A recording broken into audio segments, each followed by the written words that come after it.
this is Joseph Carlson, and this is episode 107 of Gaming with Grief, and I'm calling this episode the Dishonored 2 Review Part 1. But let me remind you guys that this podcast will hit my website, www.gamingwithgrief.com, Monday morning at 7 a.m. Leave a comment, let me know how I can improve the episode, or you can go to gwgpodfellows@gmail.com, drop me a line, let me know that you heard the show, let me know how I can improve, or if you just have a question or comment, drop it there. Or you can go to iTunes, subscribe to the podcast there. Again, leave me stars, likes, reviews, that sort of stuff.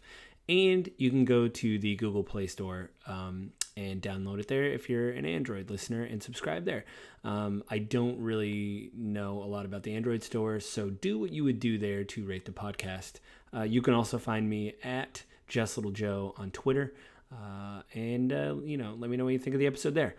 This episode I'm calling, the Dishonored 2 Review Part 1 because, I'm going to review Dishonored, but I actually had to work a lot of overtime this week and wasn't able to finish the game.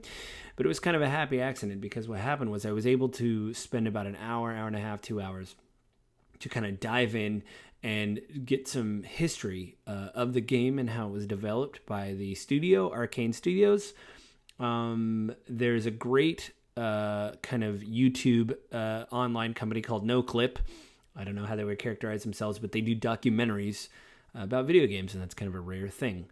You can donate to their Patreon or watch their YouTube videos.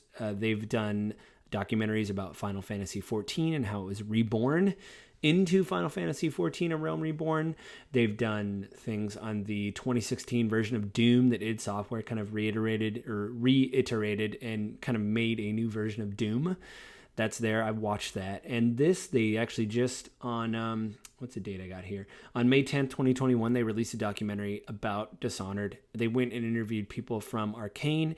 They covered Dishonored 1 and Dishonored 2, and I thought it was pretty great. It was kind of kismet since I was doing all this research and trying to find out more about the game. So I actually watched the NoClip documentary. And just, again, like the other kind of reviews and things I've done, I'm just going to give you the bullet points, but please go support NoClip. They're doing great work. I am actually a Patreon member. I give them $3 a month. So you can go as little as $1 a month. But yeah, it helps pay for them to fly places and interview developers and, edit. They have to edit things full time. I believe I just saw that they released a documentary on Dark Souls.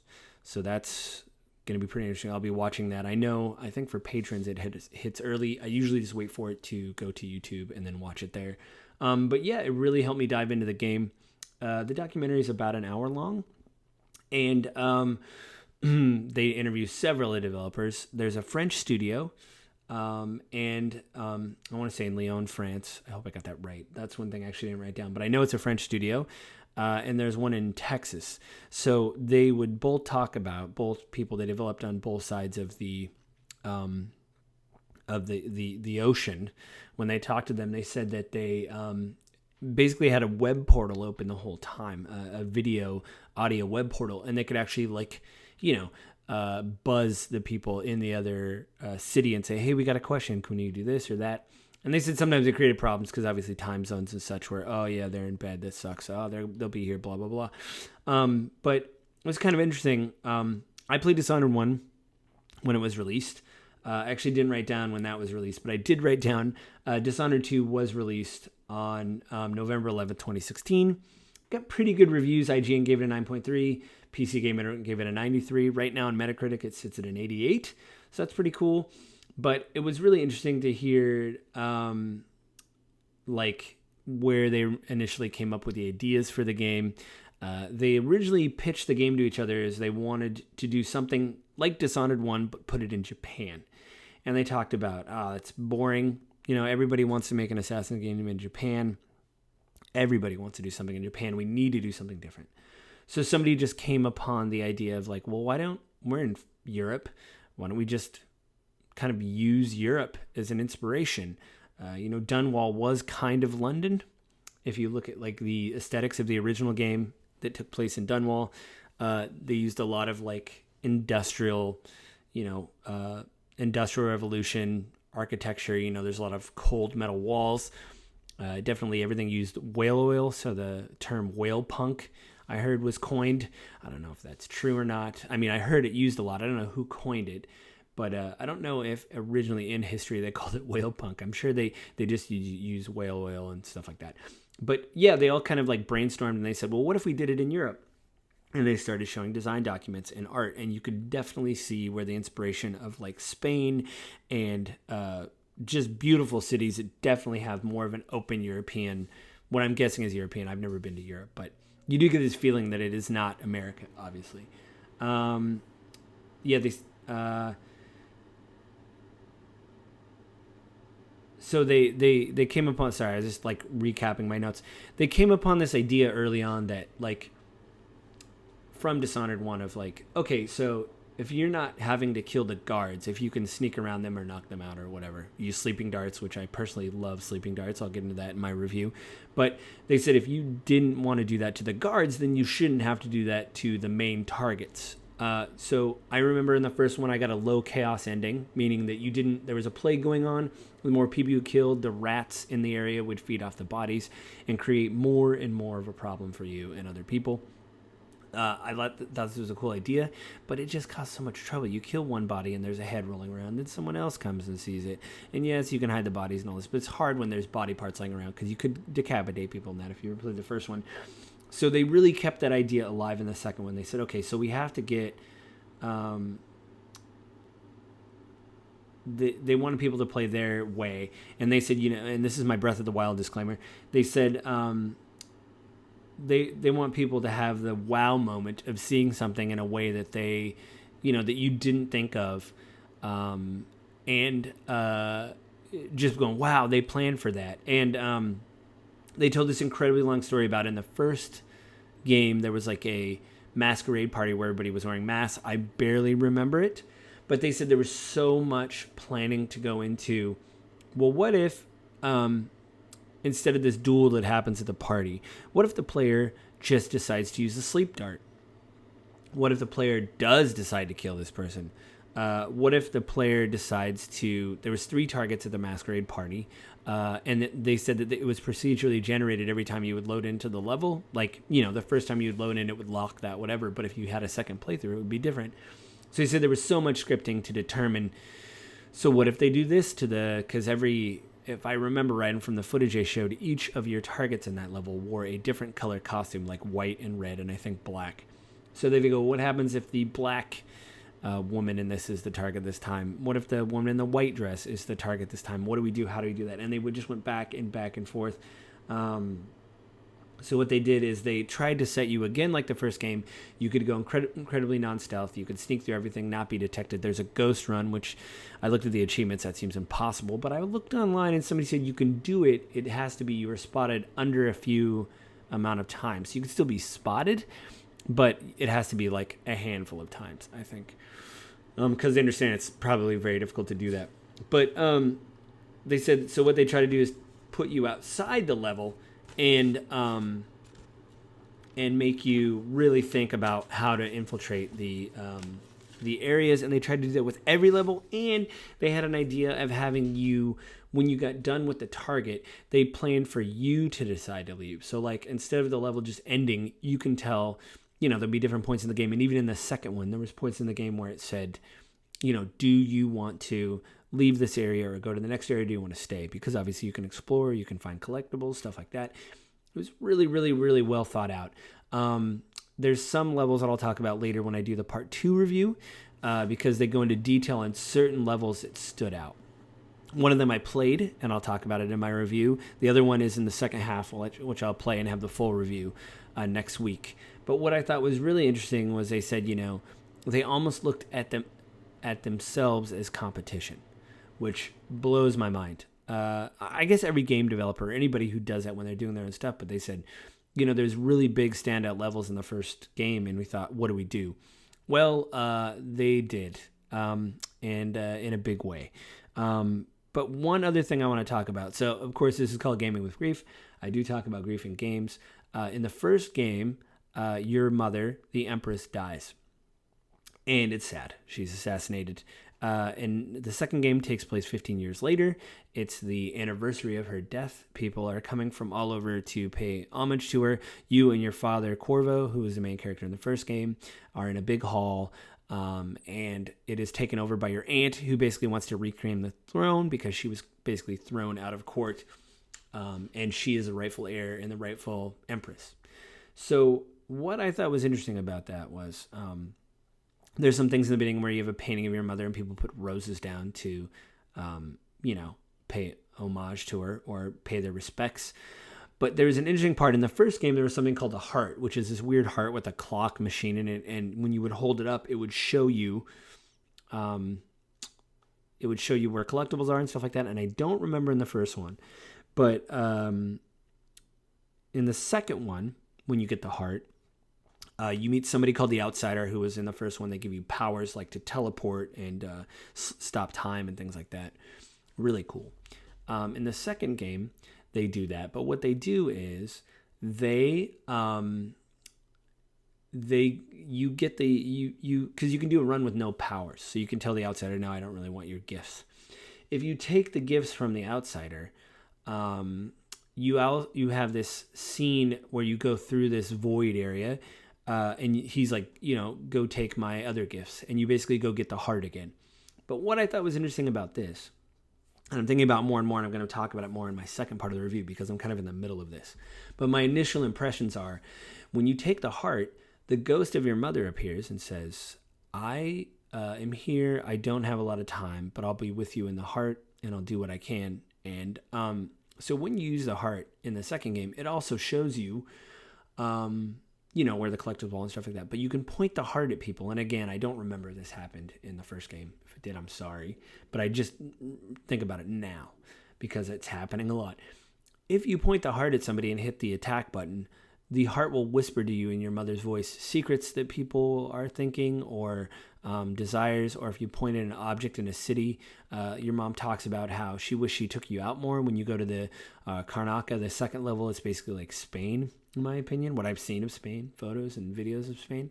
And she says, I really wanted to take you out of town one more time. I really wanted to spend more time with you. This would have been a great way to do it, and I'll never do it.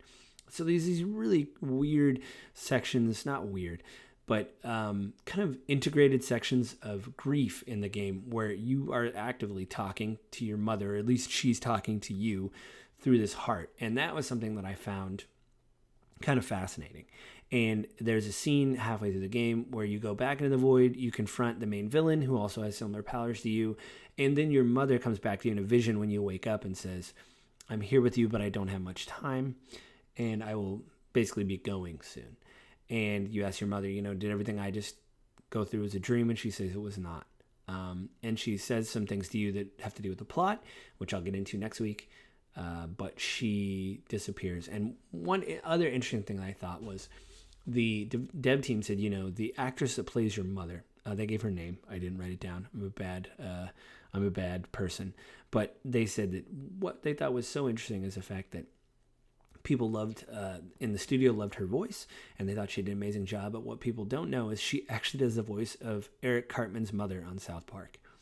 And hearing that kind of blew me away because I've fallen off with South Park. I kind of watched Fallout. But over the years, her mother's voice is so distinct. She's now playing a completely different character that's grief-stricken.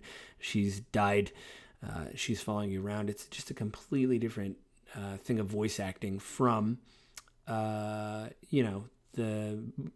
South Park. And it really blew me away, and I thought it was really amazing. So that's it. I think I don't want to go too much into the documentary. Again, there's some notes I have in certain levels that I'll get into. One of them I'll get into now when I do my review, but the other one will come next week because I haven't got to that level yet. But they just showed a little teasers for it in the documentary to not give away too much. But it intrigued me, so I want to see where that goes. But yeah, my review of Dishonored 2. Again, I'm reviewing this because my friend Benjamin Nelson, who passed away, I talked about him last week. He bought me this game when it came out, and I never finished it. So now I'm playing it and finishing it, and it is really good. It does remind me a lot of the first one, obviously. There's a weird choice you have in the beginning of the game when the coup happens and your aunt tries to take over, they give you a very quick choice. They say, do you want to play as Corvo like you did in the first game, or do you want to play as Emily?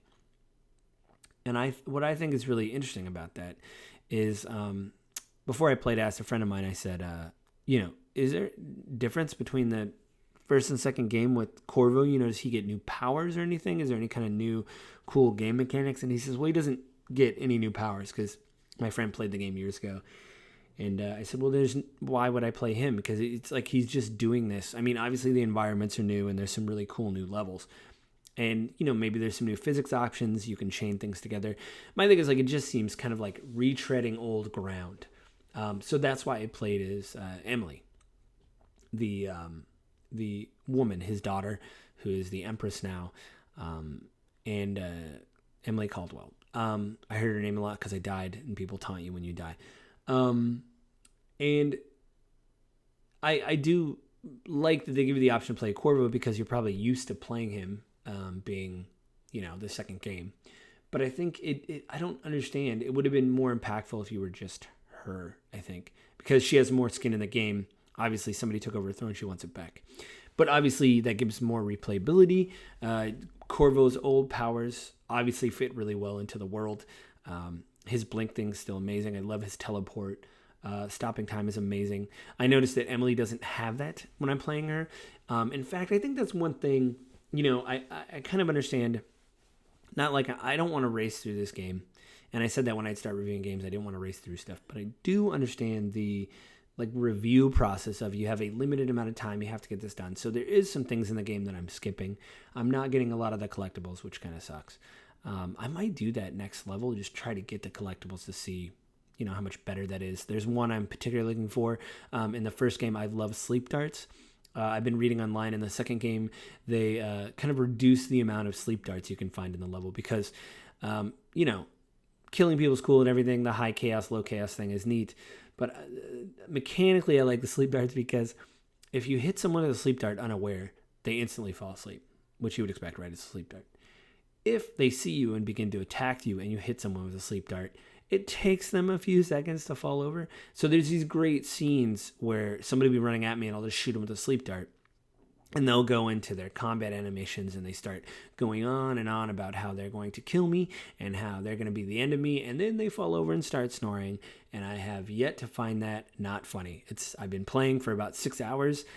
It is hilarious and I love it, and I will continue to do it. Anyway, there is a bone charm, which is basically like a mod that you can equip that allows you to possibly pick up your sleep dart from after you use it for somebody.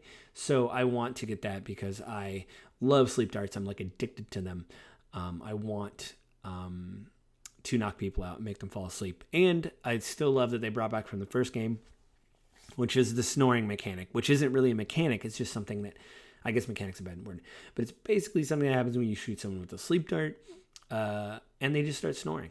And it's great to just hear them napping. I've gone non-lethal. I've been able to take out the target so far without killing anybody. There was one guy, Jindosh, who's in the Clockwork Mansion, which is one of the stand-up missions I wanted to talk about in my review. In the documentary, they went into great detail about how you would hit a lever in this house and the walls would realign. Rooms would come out of nowhere, like a bathroom would turn into a study. You could turn on different parts of power towards the end of the mission. And Jindosh uses an intercom system, and he actually speaks through these metal soldiers called Clockwork soldiers that he's created. They have swords for arms, and they suck. I hate them. They see you all the time. But there's a way to make it so they don't attack you. It's very difficult. I watched some walkthroughs online to try to get that straight. It was really, really hard. But needless to say, I was going to kill him. Because here's the deal. He's very smug, and he talks to you through the intercom about how useless you are, and especially if you die, he taunts you. You have a second for the load screen where he says something about how useless you were, how you failed as an empress, which I guess you have if you're dead. And then there's another thing with this house. Like, nothing in this house needs to change the way it does, but this guy's an inventor. He made these clockwork soldiers, and he invented this house that the things come out of nowhere. And the designers went into great detail about how they had to make everything move, and they showed these pre-visualization concepts of walls sliding in and out and how long it would take and where they would go. And there was only one section where they cheated. They said everything had to move into the walls or move out of the way to create another room or fold into each other. But there was only one part they cheated where they said a ceiling comes down and some stuff gets moved out of the way. And they said that's the only time we cheated. You can't break the camera, but if you did, you would notice that stuff goes outside the walls of the mansion. And they only did that once because they said there was no other way to do it. So they said we cheated once, but so be it. It's something design-wise, it's amazing. In fact, if I do, I think you can go back and play chapters. If not, I'll probably end up at least playing it again to get to the Clockwork Mansion, because what I think I want to excuse me, I want to see more of that place and how it connects and how to get around. Luckily, someone online showed me how to get through a maintenance hatch, but I did take out Jindosh non-violently. You basically give him electroshock to ruin his brain so he can no longer create these soldiers that he's going to create. He doesn't understand, like, after you electroshock, he doesn't know how to do a simple equation. He kind of verbally goes over this, goes over this verbal equation in his mind and doesn't understand what to do or how to do normal things that he would normally, do. And so I took like this grim pleasure in, he's still around, but he's useless. That was kind of neat. I did kind of get a thing too where I killed his clockwork soldiers in front of him, and I did the same thing with the sleep darts where he had his gun pointed at me. I shot him with the sleep dart, and the moment he was going to pull the trigger, the sleep dart came into effect and he fell over and started snoring. And I just carried him on my shoulder and just walked around. It was great, and I was looting his cabinets. I was just kind of looking around like, oh, painting, that's kind of cool. Oh, let me read your notes. While I have this sleeping guy on my shoulder, and I'm about to just make him pay for what he did. But I did want to make him pay because, again, I don't like, he's smug and he has this big house. It's useless. And he thinks he's great because he made the mansions and he made metal death machines. So to me, it's totally makes sense that I would kill him because, he's just a bad guy. But that's like the 4th level in the game.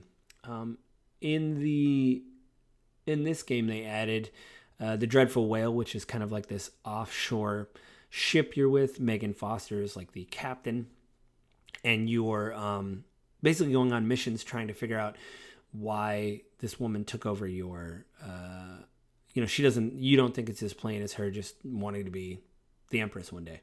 So you're kind of going out, taking out her lieutenants, non-violently or violently, and you're just kind of sneaking through the game, going to these different places. Some of the things I was kind of unclear on why certain things were happening. It's like, why am I going after this person? Oh, and then they'd kind of like right before the mission say, this is why you're going after this person.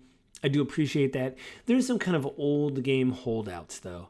The idea that like when you load into a cut screen, it fades to black and then fades back in so the cut screen can load.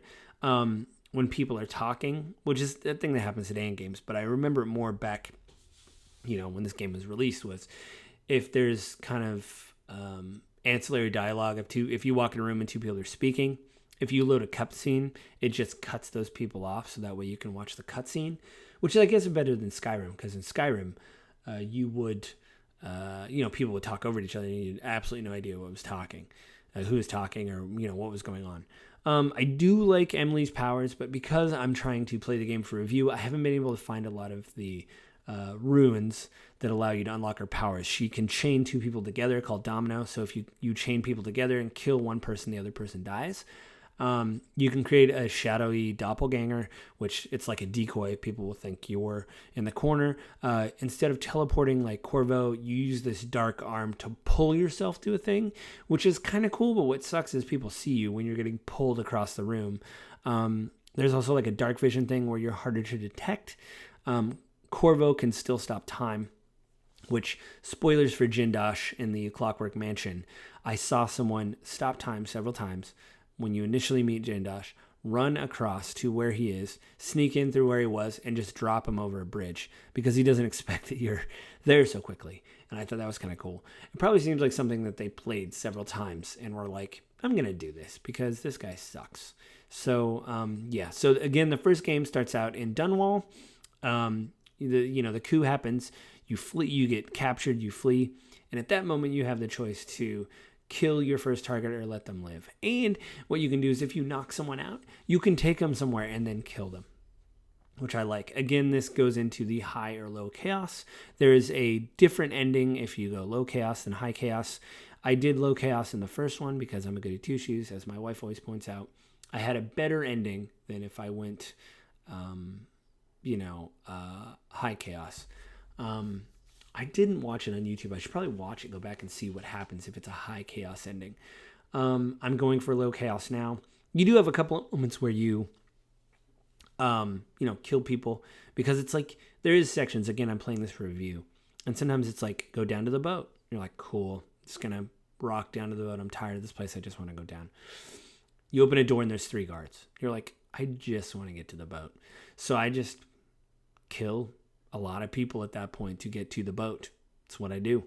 Yeah, it's great. You start out in Dunwall. You get to the boat. Megan Foster's there. She's like, hey, I know, that you're not this killer that the people are looking for, the crown killer who's killing people in your name, apparently. But there's a woman that we should probably go talk to. She's the one that makes all the healing potions that you see throughout the land, and the power elixirs to use your cool outsider powers.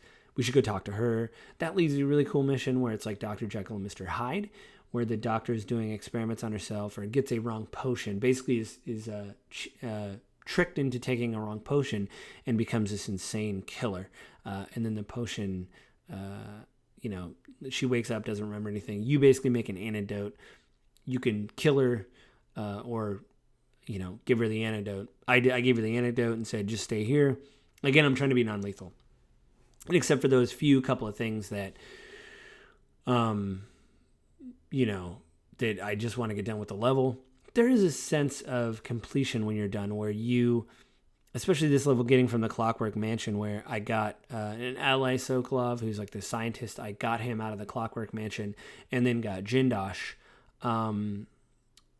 After I took out Jindosh, I just wanted to go back to the boat and start the next mission. One for review, but one like there's this finality to it of like, I did it. Let's get out of here.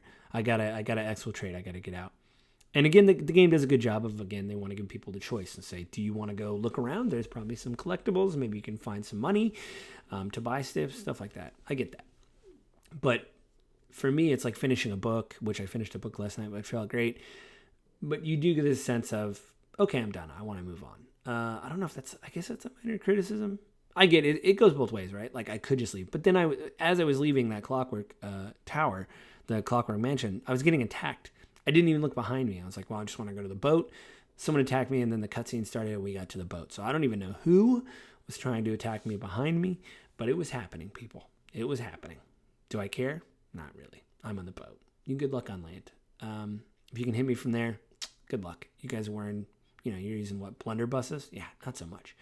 I will say going back and watching the documentary and what I remember of Dishonored 1, the art style, and what I remember of Dishonored 2 are much different. Because I was like, well, they're just kind of the same game. The interface is slightly different. But you could definitely tell from Dishonored 1 there's a massive upgrade in graphics. And they definitely brought a different, even though the faces and things look the same, the art style does look pretty unique. And I think that's pretty amazing. And I think, let's see, that's kind of where I started. I started the conservatory mission, which is like mission 6. There's 9 missions in the game, so I'm over halfway through. So I'll beat it next week, and I'll give you my final thoughts on that next week. But I'm trying to think of anything else. I went over my notes.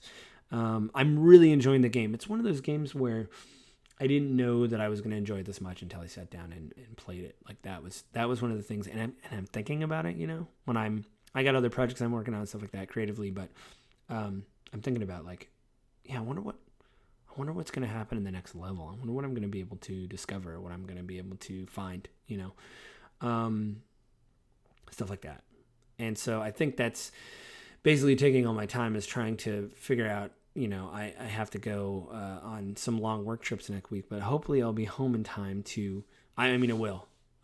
Come hell or high water, I'll be around long enough to beat the game. and going to give you my final impressions. And I'm excited to see where the aspect of the heart goes with your mother. Maybe there'll be a good scene with, your mom fading away, but maybe you have a heartfelt moment, and that'll be good. And I'll be able to talk about that on the episode because I'm looking forward to that. I think that's about it for this week, guys. Again, this is only part 1. Next week, I will do part 2. I'll take some more notes. I'll talk about some of the levels I have, some more notes on... there's a particular level. The Clockwork Mansion was amazing, like I said, the walls changing and stuff. But there's another mission that's coming up that they said was very difficult to pull off.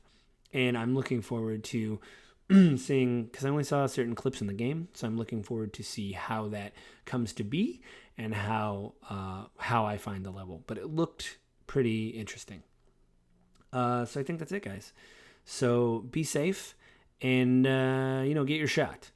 What else? Yeah, that's all. That's it for the week. So just to remind you guys, this podcast will have my website, www.gamewithgrief.com.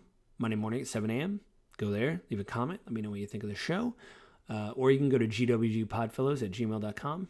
Drop me a line, let me know what you think of the show. Or go to Twitter, I'm at JustLittleJoe. Or you can subscribe to the podcast on iTunes and the Google Play Store. So if you're an Android user, iTunes user, or iPhone user, an Apple user, those are the places you can find the shows. Like, rate, subscribe, stuff like that. That helps me out. I'm 107 episodes into this, and to my knowledge, I checked last night, I don't have any mail yet. So there's been no mailbag sections in the podcast because there's nothing. There's no mail to go over. So that would be pretty cool to have some mail to go over. That would be neat. So if you want to leave something there, that would be greatly appreciated. And if you know anybody that wants to listen to a one-man, yelling into a microphone podcast that isn't that angry, let people know about it. Anyway, you guys have a good week, and I'll talk to you guys next week.